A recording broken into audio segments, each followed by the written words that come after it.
కూడా చంద్రబాబు నాయుడు గారు మాకు హామీ ఇచ్చారు. ముఖ్యంగా మేము ఉత్తరాంధ్ర ప్రాంతం నుంచి కూడా స్టీల్ ప్లాంట్ తాలూకు అంశాన్ని మేము తీసుకొని వచ్చాం. అది ఖచ్చితంగా ప్రైవేటైజేషన్ చేసే పరిస్థితి లేదని కూడా గంటాపదంగా మేము ఈ సందర్భంగా తెలియజేసుకుంటున్నాం. దానికి కావాల్సినటువంటి కోఆర్డినేషన్ అంతా కూడా మేము కేంద్ర ప్రభుత్వంతో చేస్తామని మరొకసారి ఈ సందర్భంగా తెలియజేస్తున్నాం. అంతేకాకుండా ఆ స్టీల్ ప్లాంట్ని కూడా ఈరోజు మళ్ళీ రివైవ్ చేయడానికి ముందుకు నడిపించడానికి మన విజయనగరంలో మెగ్నీషియం తాలూకా మైన్స్ ఉన్నాయి గర్భంలో, అలాగే శాండ్ మైన్స్ కూడా అక్కడ ఉన్నాయి. అది స్టేట్ గవర్నమెంట్ కేటాయించాలి, రెన్యువల్ చేయాలి ఆ లీజెస్ కూడా, అవి కూడా మేము ప్రస్తావించాం. ఇమీడియట్గా ఆ లైసెన్స్లన్నీ కూడా రెన్యువల్ చేయాలని చెప్పి ముఖ్యమంత్రి గారు కూడా ఆదేశించడం జరిగింది. కాబట్టి స్టీల్ ప్లాంట్కి సంబంధించి ఎంత పట్టుదలతో కార్యక్రమాలు చేస్తున్నామన్న దానికి అది కూడా ఒక ఉదాహరణను కూడా తెలియజేసుకుంటున్నాం. అలాగే రైల్వే జోన్ తాలూకా ఇష్యూ, మరి 10 సంవత్సరాలుగా నేను చాలా కష్టపడ్డాను రైల్వే జోన్ గురించి. అది కూడా ఈరోజు ఒక ల్యాండ్ తాలూకా సమస్య వల్ల ఆగిపోయింది. దాని మీద కూడా అక్కడ వైజాగ్లో కలెక్టర్ గారితో అక్కడ ఉన్నటువంటి డిపార్ట్మెంట్స్ అందరితో మాట్లాడాం.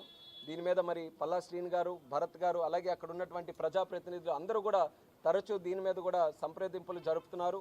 రైల్వే జోన్కి కావాల్సినటువంటి ల్యాండ్ని కూడా స్పీడప్ చేసి అతి త్వరలో అది కూడా ఆపరేషన్స్ అన్నీ కూడా స్టార్ట్ చేసే విధంగా చర్యలు తీసుకుంటామని కూడా ఈ కార్యక్రమంలో మేము మాట్లాడుకున్నాం. అది పబ్లిక్ కూడా ఈ సందర్భంగా తెలియజేస్తున్నాం.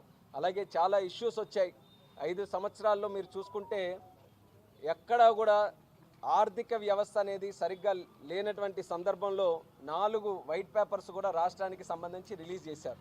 అది కేంద్ర ప్రభుత్వం కూడా గుర్తించింది. మొన్ననే అమిత్ షా గారి దగ్గరికి వెళ్ళినప్పుడు ఆయన కూడా స్పష్టంగా చెప్పడం జరిగింది, మీ వైట్ పేపర్స్ చూసిన తర్వాత మాకు తెలుస్తున్నాయి ఎంత స్థాయిలో అక్కడ అవినీతి జరిగింది, ఎంత స్థాయిలో అక్కడ ఉన్నటువంటి ఆర్థిక వ్యవస్థను కొల్లగొట్టారో వాళ్ళని.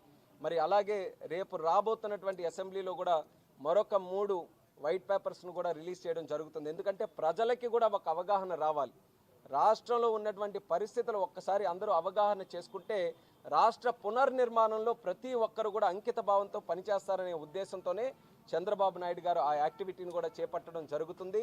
మేము కూడా ఈరోజు కేంద్ర మంత్రిగా ఉన్న మా ఎంపీలు కానీ ఈరోజు కేంద్ర ప్రభుత్వంతో ఈరోజు వారధిగా పనిచేస్తున్న వాళ్ళందరి మీద చాలా ముఖ్యమైనటువంటి బాధ్యత ఉందని చంద్రబాబు నాయుడు గారు మాకు గుర్తు చేయడం జరిగింది.